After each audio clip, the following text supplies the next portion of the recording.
할렐루야. 네, 감사합니다. 오늘 저희가 열왕기하 10장을 함께 읽었습니다.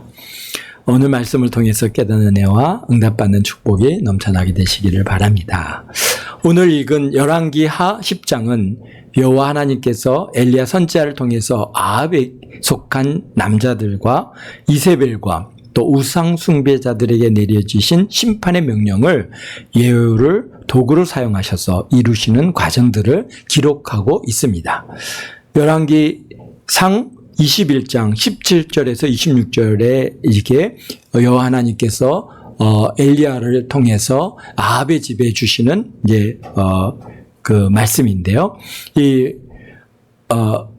그 내용을 개략해서 보면은 아합이 이세벨의 계략을 통해서 나봇의 포도원을 차지함에 대해서 진노하셔서 심판을 갖다가 명령하신 내용입니다. 19절에 보면은 나봇의 피를 핥은 곳에서 개들이 너의 피와 또 내 몸의 피를 핥을 것이다 라고 하시는 말씀을 하셨는데요. 그의 아들 요람이 거기서 죽었고 또 그의 피를 또 개들이 와서 핥았습니다. 또 21절에 보면은 내게 속한 남자는 이스라엘 가운데에서 다 멸할 것이다 라고 말씀하시고 23절은 개들이 이스라엘 성읍 곁에서 이세벨을 먹을 것이다 라고 말씀하신 이 말씀도 그대로 이루어졌죠. 우리 9장에서 이세벨이 이제 머리하고 손과 발만 남고 다 없어지는 그런 역사를 우리가 기록해서 봤습니다. 또 24절에 보면 아합에 속한 자로서 성읍에서 죽은 자는 개들이 먹고 들에서 죽은 자는 공중의 새가 먹을 것이다 라고 하시는 그런 심판의 말씀을 이제 엘리야 선지자를 통해서 아합의 집에 말씀하셨는데 그 일들을 이처럼 엘리야 선지자를 통해서 주신 말씀이 어떻게 성취되는지를 오늘 10장을 통해서 우리가 알아보겠습니다. 9장에서 이미 아합의 아들 요람이 죽어 나봇의 밭에 던져짐으로 아합의 몸에서 난 자의 피가 나봇의 밭에 뿌려지는 역사를 우리가 보았습니다. 그리고 아합에 속한 자 바로 유다 왕이죠. 유다 왕 아하시아도 결국은 그도 아합의 그러니까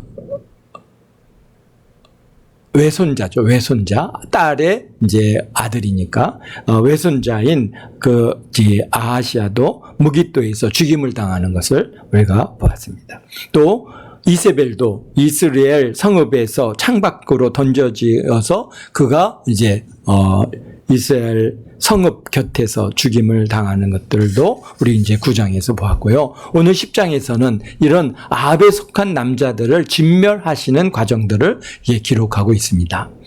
1절에서부터 11절에 보면은 아합의 아들을 죽이는 과정들을 이렇게 기록하고 있는데요. 11절에 보니까 아합의 아들 70명이 사마리아에 있는지라 그랬습니다.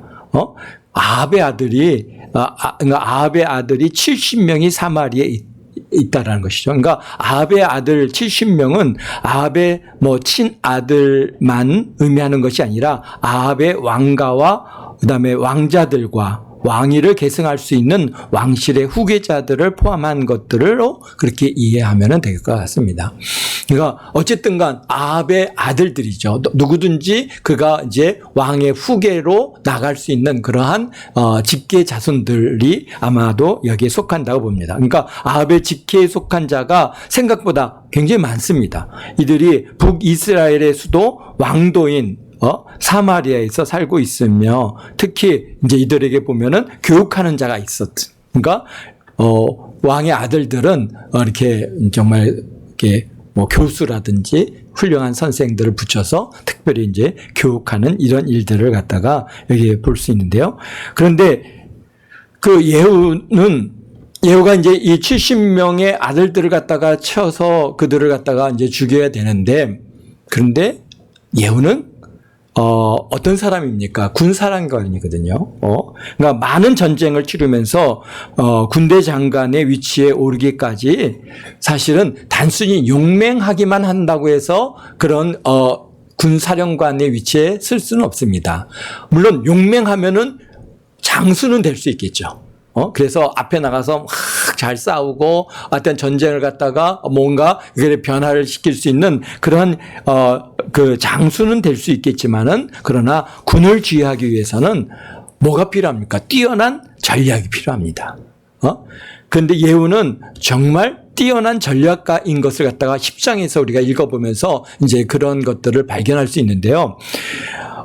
군대를 이끌고 사마리아 성으로 공격해 들어가면 사마리아 성 안에 이제 아합의 사람들이 많이 있지 않습니까? 아들들이 70명이고 그와 함께 하는 무리들, 그 가족들, 그의 하여튼간 속한 모든 무리들이 이제 사마리아 성에 주로 이제 머물러 살고 있는데, 근데 그들이 이제 사마리아 성을 갖다가 딱 장악을 하고 이제 문을 딱 걸고 방어 체계로 나가기 시작한다면은 참 쉬운 일이 아닌 것이, 아람 왕 하사엘이 그 사마리아를 공격했을 때 우리가 보지 않았습니까? 정말 몇 년 동안을 갖다가 공략을 해도 쉽게 무너지지 않는 성이 바로 사마리아 성입니다. 그러니까 아주 난공불락의 그런 도성이 사마리아 성입니다. 그러기에 성을 갖다가 직접 공격하여 아합의 아들들을 갖다가 직접 죽이기로 한다면은, 그러면은 성을 갖다가 함락시키기도 쉽지 않고, 또 함락을 시킨다 할지라도 예후에 속한 사람들이 많이 상할 수도 있고 여러 가지 이제 그러한 상황에 놓여 있습니다. 그러기에 이제 그들에게 귀족들과 장로들과 아합의 아들들을 교육하는 자들에게 편지를 써서 보냅니다. 그러면서 여기 보니까 너희 주의 아들들이 너희와 함께 있고 병거와 말과 견고한 성과 무기가 너희에게 있으니 이 편지가 너희에게 이르거든 너희 주의 아들들 중에 가장 어질고 정직한 자를 택하여 그의 아버지의 왕자에 두고 너희 주의 집을 위하여 싸우라, 이렇게 말합니다. 그러니까 야 너네들 이게 무슨 얘기입니까? 여기에 보니까 요압 왕이 죽은 건 너희들 알지. 그러니까 너희 주의 아들들 중에 누구 어진 자를 갖다가 너희 왕의 이제 왕자에 두고 너희 왕으로 삼고 그리고 이제 나와 함께 싸우자, 이런 얘기입니다. 그러니까 사마리아 성의 귀족과 장로들이 그것에 대해서 어떻게 반응하냐면은 여기 보면은 4절에 그들이 심히 두려워했더라. 그러니까 이제 많이 고민을 하는 거죠. 그 얘기를 들었을 때, 야, 예후와 우리가 싸워? 우리가 그와 싸울 만한 힘이 있을까? 그러면서, 두 왕도 다 죽였지 않습니까? 아시아 왕까지 다 죽고, 정말, 두려워했습니다. 근데 왜 두려워했느냐?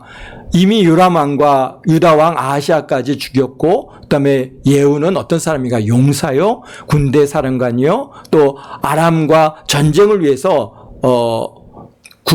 대부분의 군대가 지금 길앗 라못에 출정 나가 있는 상황이기 때문에 사마리아 성은 사실 실질적으로 비어 있는 성이죠. 그냥 파수꾼 몇 명만 남아 있을 정도밖에는 안 될 것입니다. 그러니까 사실 예후를 대항해서 싸운다? 이거는 사실 그러니까 어려운 일이죠. 감당할 수 없는 일이죠. 왜냐면은 이미 다 군인들이 길앗 라못에 들어가서 예후의 손아귀에 다 있습니다. 그러니까 예후가 명령해서 사마리아 성을 갖다가 점령하라 그러면은 그 군인들은 다 이제 거기에 따라서 사마리아 성 자기네들을 향해서 달려올 것을 분명히 아니까 이제 두려웠다는 겁니다. 이게 어떻게 하면 좋지? 그래서 이제 사람을 예후에게 보내는데요. 그 뭐라고 제일 처음에 얘기합니까? 우리는 당신의 종입니다. 그러면서 당신이 명한 것은 무엇이든지 행하겠습니다. 그러면서 우리는 왕을 세우지 않겠습니다. 당신 보시기에 좋은 대로 행하십시오. 이렇게 이제 편지를 써서 항복 문서를 써서 보내는 것이죠. 그러니까 그랬더니 예후가 명하기를 아합의 아들들의 머리를 가지고 내일 이맘때 이스라엘에 있는 나에게로 나오라. 그러니까 지금 예후는 이스라엘에 있습니다. 이스라엘은 사마리아하고 그래도 제법 떨어져 있는 지역이고 사마리아는 산성이고 이스라엘은 평화에 이제 평지에 있는 그런 성읍이 있기요. 또 이스라엘 평지가 굉장히 넓은 지역에 이제 머무는 그런 위치이기 때문에 이제 너희들 예후의 아들들의 머리에 70명의 머리를 갖다 베가지고 내게로 가져와라 라고 얘기하는 것이죠. 그러니까 7절에 보니까 이제 왕자 70명을 잡아 죽이고 머리를 광주리에 담아서 예후에게로 보냅니다. 참 그렇죠.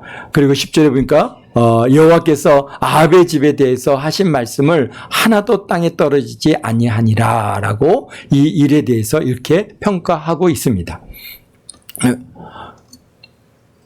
그러니까 엘리야를 통해서 하신 말씀이 이제 이루어졌도다라고 하는 거죠. 그러니까 무슨 말씀이십니까?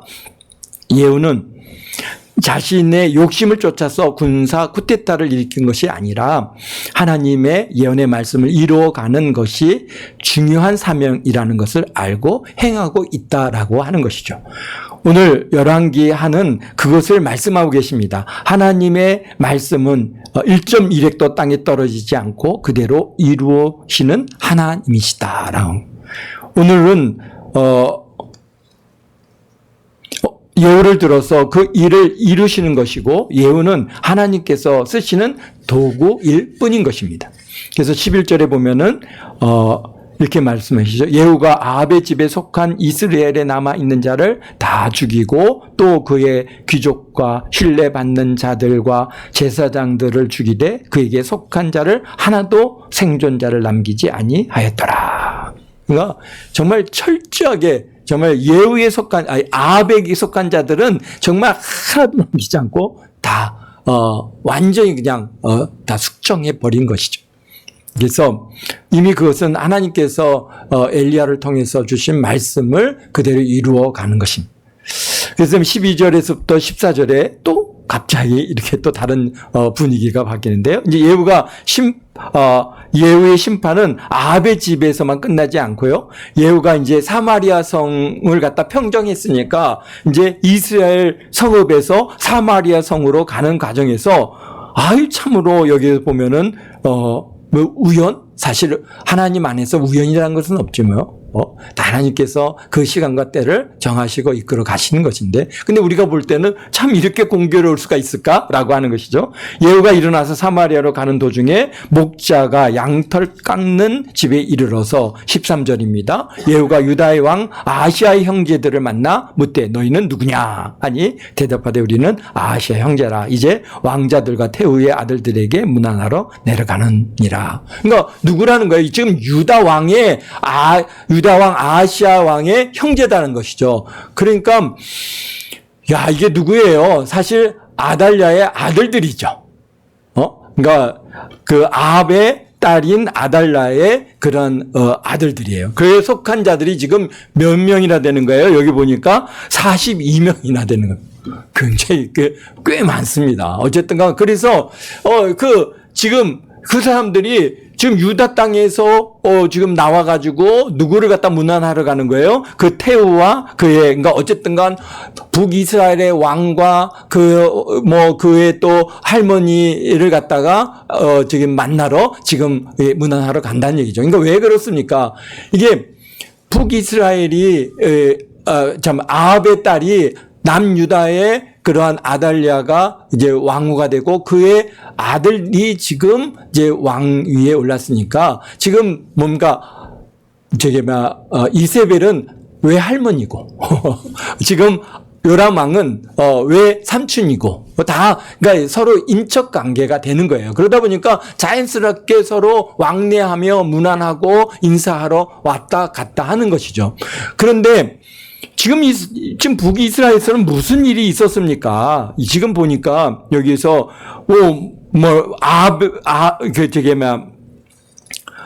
군사 쿠데타가 이루어져 가지고 요람도 죽고 그의 뭔가 형님이겠죠. 여기 아하시아면은 아하시아도 죽고 그리고 아합에 속한 자들이 다 죽고 아달랴도 죽고 이세벨도 죽고 딱 그렇게 이제 지금 아합에 속한 자들이 다 진멸하고 있는 그런 시간인데 사실 남유다에는 그런 소식이 하나도 전하되지 않다는 거죠. 심지어는 유다 왕 아하시아조차 죽은 것도 모르고 그들은 지금 어떻습니까? 유다의 예루살렘을 떠나서 지금 사마리아로 가고 있는 중에 있다라는 것인데, 그러니까 그만큼 철저하게 비밀하에 그리고 신속하게 이 일들이 이루어져 가고 있었다는 것을 우리가 알 수 있는데요. 그러니까 알았다면은 어떻게 거기를 오겠습니까? 그러니까 모르니까 무슨 일이 이루어진지도 모르는 거예요. 갔는데 보니까 여기서 예후가 너 어디서 왔느냐 누구냐 했더니 우리는 이런 사람들입니다. 그래? 그러더니 그러면 저놈들을 다 잡아 죽여라. 그래가지고 그 양털 깎는 목자가 양털 깎는 집에 웅덩이 곁에서 그들을 다 죽였습니다. 그래서 죽였는데 42명이 하나도 남지 않냐고 다 죽였더라. 그러니까 사실 그들은 왜 죽었습니까? 아합에 속한 자들이죠. 왜? 아합의 딸의 자녀들이니까. 아합에 속한 자들이. 그러니까 하나님께서는 그것이 이스라엘 땅에 속한 자들만 죽이는 것이 아니라 심지어는 유다까지도 이제 그것이 전해졌으니까 그 유다에도 그대한 어쨌든가 아합에 속한 자들은 다 진멸하시는. 그래서 그들을 갖다가 사실 42명을 다 보내가지고 이 죽음의 자리로 이끌어 오신 거예요. 그렇지 않고 만약에 이 아합이, 저기 보니까, 예후가, 저기 보니까 아합의 자손들이 있네? 그 아달랴의 아들들을 다 죽여야지 그러고 가서 죽이려고 들었으면은 죽일 수 있었겠습니까? 안 되죠. 유다와 전쟁을 치르게 됐을 텐데, 그러지 않고 그들을 다 불러 모아가지고 지금 예후의 손에 딱 안겨주신 것이. 그러니까 예후가 다 그들을 진멸하는 것을 보았습니다. 그러니까 이게 하나님께서는 얼마나 철저하신 분이십니까? 우리가 생각하지도 못하고 우리가 정말 계획할 수도 없었던 일들을 그대로 이루시는 그런 하나님이십니다. 그렇습니다. 또 우리 15절에서부터 17절에 보면은 예후가 레갑의 아들 여호나답을 자신의 편으로 받아들이는 과정을 기록하고 있는데요. 사실 아합의 왕조, 오므리 왕조로부터 요람 왕까지 44년간의 왕조를 무너뜨린 일에 대해서 사실 백성들이 생각할 때 44년 동안 어쨌든 간 오므리, 아합 이렇게 이어지는 요람에까지 이루어지는 이 과정에 왕들을 갖다가 이제 왕조를 무너뜨리니까 반발심이 생길 수가 있는 것이죠. 그렇기 때문에 그 일에 대한 정당성을 갖다 인정받기 위해서 누구를 지금 여호나답을 갖다가 증인으로 세우는 것입니다. 그래서 증인을 세우고 너도 내 마음과 같으냐? 그래서 그를 끌어서 올려서 이제 여호와 하나님께서 이루시는 과정을 너가 다 봐라. 이렇게. 그래서 내가 사리 사욕을 쫓아서 행한 것이 아니라 이것은 여호와의 명령을 실행하는 것이고 그 말씀을 지금 준행하는 것이다라고 하는 증인으로서의 그러한 위치로 이 지금 레갑의 아들 여호나답을 갖다가 세우는 것을 봤습니다. 그리고 이제 18절서부터 28절까지 참 또 예후의 아합 왕조와 그에 속한 자들, 특히 바알 숭배자들을 이스라엘 가운데서 제거하는 과정을 갖다가 이제 또 여기서 보여주고 있는데요. 다시 18절에 보면은 예후가 무백성을 모으고 그들에게 이르되 아합은 바알을 조금 섬겼으나 예후는 많이 섬기리라. 그러니까 바알 숭배자들을 갖다가 이제 이 북이스라엘 땅에서 다 제거를 해야 되잖아요. 하나님께서 이제 그것을 명하셨기 때문에 제거를 해야 되는데 참 이 예후라는 사람이 얼마나 전략가인지를 갖다가 여기서 또 보여주는 장면인데요. 만약에 이제 바알 숭배자들을 갖다가 내가 이제 죽이라 그래갖고 이제 구인들을 다 풀어갖고 바알 숭배자들을 갖다가 다 색출해서 다 잡아 죽여라라고 해서 죽인다고 생각해 보십시오. 그러면 시간이 얼마나 오래 걸리겠습니까? 또 그들 중에는 숨어서 도망가서 이렇게 도망가서 숨는 자들을 찾아내는 일도 만만치 않고 또 이제는 찾았다 해도 나는 아닙니다. 그러면서 이제 거기서 그런 바알 숭배자들을 갖다 찾아서 죽이는 과정 속에서 이 백성들과 갈등이 생기게 되고 결국은 민심을 갖다가 잃어버릴 가능성이 굉장히 높습니다. 그런데 이런 예후는 그렇게 안 했어요. 어떻게 했습니까? 아합이 바알을 숭배하냐? 나는 더 심하게, 더 크게, 얘는 더 많이 섬기겠다. 그러면서 내가 큰 제사를 갖다가 이제 베풀 텐데 바알 숭배하는 사람들, 선지자들, 또 섬기는 자들, 제사장들은 하나도 빠짐없이 다 이게 와서 같이 제사에 참여하라라고 이제 전국적으로 막 이제 그 파바를 보내서 사람들에게 알립니다. 그러니까 지금 사실 일반 백성들이 지금 무슨 일이 어떻게 진행되고 있는지를 잘 모르고 있을 가능성이 높습니다. 왜냐하면은 심지어는 뭡니까 유다의 그런 왕자들조차도 모르고 올라올 만큼 이렇게 아주 은밀하게 아주 신속하게 이루어졌기 때문에 물론 이제 아는 자들도 있겠지만은 아마 모르는 이런 사람들도 있을 것입니다. 그런데 그들에게 다 파바를 보내서 전부 다 모여라 그래서 이제 소집을 합니다. 그런데 그냥 소집하면은 왜 우리를 오라 그러지? 그렇게 하는 게 할 텐데 의심을 할 텐데 그렇지 않고 제사를 지낼 테니까 크게 축제를 열 테니까 큰 이제 너희들은 하나도 빠지지 말고 다 모여라. 혹여나 이제 바알을 숭배하는 자들 중에 혹여나 빠지는 자가 있으면 내가 살려두지 않겠다. 오히려 이제 아주 그냥 크게 명령을 내린 거죠. 그러니까 바알 숭배자들을 생각할 때 야 이게 얼마나 크게 정말 이 축제를 열려고 이렇게까지 우리를 불러 모으나. 그리고 이제 다 와서 이제 바알 신당에 막 사람들이 꽉 모였는데 얼마나 많이 모였는지 이쪽 끝에서 저쪽 끝까지 막 사람이 빽빽하게 그렇게 이제 이렇게 모였다라고 그렇게 기록하고 있죠. 그런데 여기서 또 이 예후의 놀라운 그런 계략 중에 하나는 이제 그렇게 사람들이 많이 모이면은 이제 섞일 수가 있어요. 이게 이제 바알 숭배자와 그 다음에 여호와의 종들과 왜냐하면 거기서 같이 이제 뭣도 모르고 이건 뭐지? 그리고 이제 따라오는 사람들도 있을 수 있잖아요. 그러니까 그들에게 바알 숭배자들에게는 특별히 우리가 제사를 지내니까 예복을 입혀라. 그러니까 예복을 갖다 다 나눠줘 갖고 예복을 다 입히는 거예요. 사실 그게 예복이 뭡니까? 물론 제사를 갖다 지내는 자는 아주 정결하게 하기 위해서 그 예복을 입는다고 생각하겠지만 실질적으로 예후의 계획은 뭡니까? 이게 우리 편과 적을 갖다가 여기서 지금 나누는 작업이죠. 만약에 그것을 하지 않았으면은 나중에 저는 여호와의 종입니다. 저는 바알 숭배자가 아닙니다라고 자기를 갖다가 뒤로 뺐을 때 너 아닌지 긴지 그걸 갖다가 증명해서 행할 수가 없는 일이죠.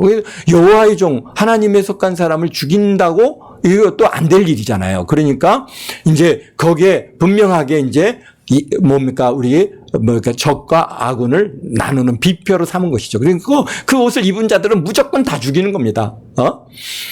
그래서 그건 옷을 쫙 나누니까 그 나눠줄 때는 우리를 이렇게 특별히 대우해 주네. 와, 그러면서 기분 좋게 입었겠죠. 그러면서 또 얘기합니다. 여기서 이제 바알을 섬기는 자를 제외하고 여호와의 종들은 다 여기서 나가라. 너희들은 정말 바알 숭배 지금 제사에 참여할 수 없다라고 하니까 이제 완전히 분리를 시키는 과정을 갖다가 여기서 이제 봅니다. 그리고는 제사를 갖다가 여기 보니까 제사를 지내는데 아주 크게 막 번제를 드리고 막 제사를 지르고 막 융숭하게 막 큰 이제 이런 축제와 같은 제사를 진행합니다. 그러면서 사실은 바알 신당 밖에는 누구를 세웠습니까? 80명의 군사를 세워서 여기서 나오는 자들은 다 죽이라는 것이죠. 만약에 한 명이라도 빠져나가게 하면은 그 사람의 목숨과 내 목숨을 바꿔야 된다. 누구 하나라도 놓치면 너가 대신 죽는 거야? 이런 얘기죠. 그러니까 그리고는 이제 거기서 제사를 지내고는 그리고는 이제 그들을 잡아 죽이기 시작합니다. 다 죽여서 이제 이 바알 신당 바깥으로 다 하나씩 죽여서 바깥으로 던지고 신당 안에 있는 그런 모든 자들을 다 죽이고 그 다음에 그 신당에 있는 목상들과 바알 신당을 다 헐어버리고 이제 그 다음에 바알 신당을 갖다가 이제 변소로 만들어 버렸다. 아주 저주스러운 장소, 그냥 가장 더러운 곳으로 그렇게 이제 그것을 갖다가 만들어 놨다라고 이렇게 이제 우리 26절에 27절에 이제 말씀하고 계십니다. 참 그래서 철저하게 정말 이렇게 바알의 숭배자들을 갖다가 이제 멸하는데요. 근데 이제 그런데 27절서부터 네, 아니죠. 29절서부터 이제 31절까지를 보면은 29절에 이렇게 말씀하십니다. 이스라엘에게 범죄하게 한 느밧의 아들 여로보암의 28절입니다. 예후가 이와 같이 이스라엘 중에서 바알을 멸하였으나 그랬습니다. 참 철저하게 정말 모든 바알에 속한 자들, 하여튼간 아합에 속한 모든 자들을 예후를 통해서 하나님께서 철저하게 그들을 갖다가 다 진멸하셨습니다. 그러니까 이만큼 북이스라엘에서 바알 숭배자들을 완전히 제거해낸 예가 아마도 그 이외에도 없을 만큼 그렇게 철저하게 이루어냈는데요. 그런데 예후가 이같이 이스라엘 중에서 바알을 멸하였으나 그러나 이렇게 사실은 이제 29절에 그러나가 붙어 있는데요. 이게 히브리 성경을 보면은 이게 그러나라고 하는 단어가 여기 있는데 우리 성경에는 좀 그것을 뺐더라고요. 어쨌든가 그런데 지금 전환하는 거죠. 열심히 그렇게 진멸하였지만은 그러나 그러지 못한 것이 있다라는 것이죠.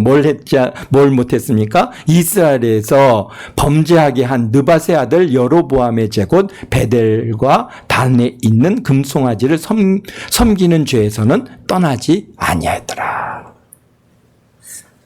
그러니까 예후가 바알을 갖다가 멸하였으나 그러나 느밧의 아들 여로보암의 죄 곧 베델과 단에 있는 금송아지를 섬기는 죄에서는 떠나지 아니했더라. 그러니까 여로보암이 왜 금송아지를 갖다가 세웠습니까?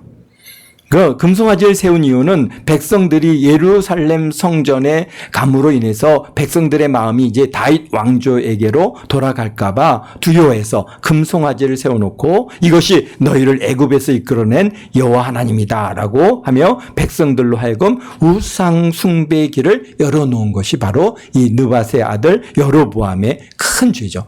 사실 우리가 열왕기를 통해서 이 이스라엘이 또 북이스라엘이 남유다가 특히 북이스라엘이 멸망한 원인을 뭐로 보시냐면은 바로 이 느밧의 아들 여로보암의 이 범죄로 인해서 그 죄에서 떠나지 아니함으로 인해서 하나님께서 북이스라엘을 그렇게 멸하게 하시는 원인을 갖고 왔다라고 하는 사실을 우리가 아는데요. 그렇습니다. 이것이 너희에게 무슨 자신의 이제 금송아지를 세운 이유는 자신의 정치적인 영향력을 유지하기 위해서 종교 제도를 이용하는 참으로 악한 행위를 행하고 있습니다. 그러니까 자기의 왕권 여로보암이 뭔가 이제 백성들이 다 다윗의 왕조에게 예루살렘에 가서 여호와 하나님 앞에 자신을 갖다가 1년에 3번 내보여야 되기 때문에 예루살렘을 오가다 보면은 자연스럽게 사람들이 이제 다윗의 왕조의 마음을 두게 되고 그러다 보면은 여로보암 너는 뭐냐? 난 너가 싫다. 이렇게 해서 그 왕권을 잃어버릴까 두려운 마음으로 그래서 아예 종교 제도를 갖다 개혁해가지고 사실 이게 뭡니까? 이 사악한 행위를 했죠. 그런데 그 일에 대해서 예후도 자기에게 불리한 우상은 제거하면서 자기에게 유익한 우상은 남겨두고 있다는 것이죠. 이게 지금 우리 여호와 하나님께서 예후에게 주시는 평가입니다. 31절에 보면은 그러나 예후가 전심으로 이스라엘 하나님 여호와의 율법을 지켜 행하지 아니하였으며 여로보암이 이스라엘에게 범죄한 그 죄에서 떠나지 아니했다.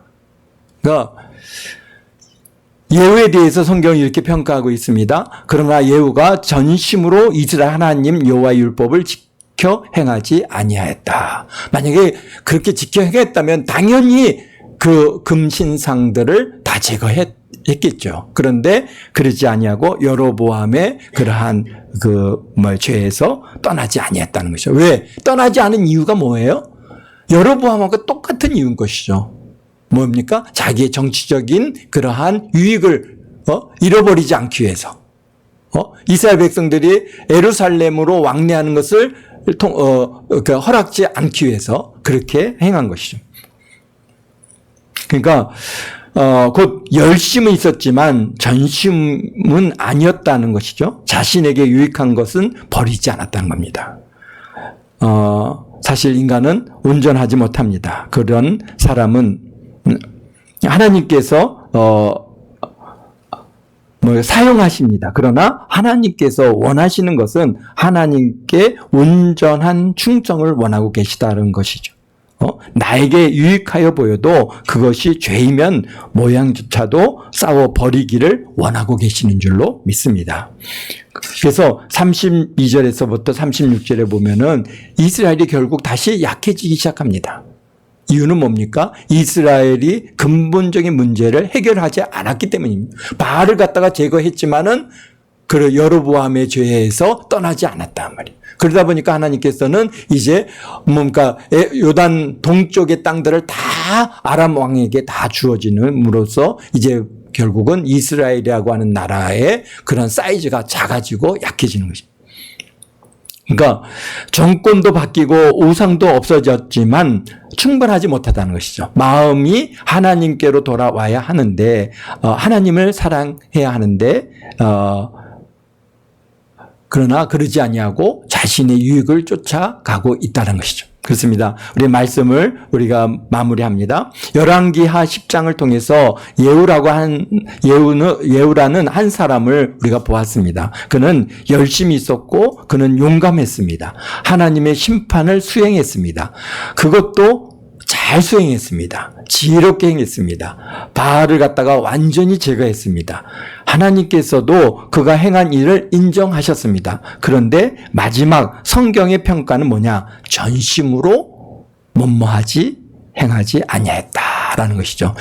그것은 우리에게도 주시는 말씀입니다. 우리는 신앙생활을 갖다가 하면서 많은 것을 바꿀 수 있습니다. 좋은 습관을 만들 수 있고 또 교회 봉사도 할 수 있고 예배도 드릴 수 있습니다. 그런데 오늘 말씀을 통해서 주께서 우리에게 묻습니다. 너는 전심으로 나를 따르고 있느냐? 내가 버리고 싶은 죄는 버렸는데 내가 놓기 싫은 것은 여전히 붙들고 있지는 않은가라고 하는 것이죠. 바알은 버렸지만 금송아지는 남겨두고 있지 않는가? 우리 주님께서 우리에게 한 예로 우리가 원수를 사랑하라라고 하시는 말씀을 우리에게 주셨는데 이 원수를 어떻게 사랑해? 그래서 그것은 나는 못하겠습니다.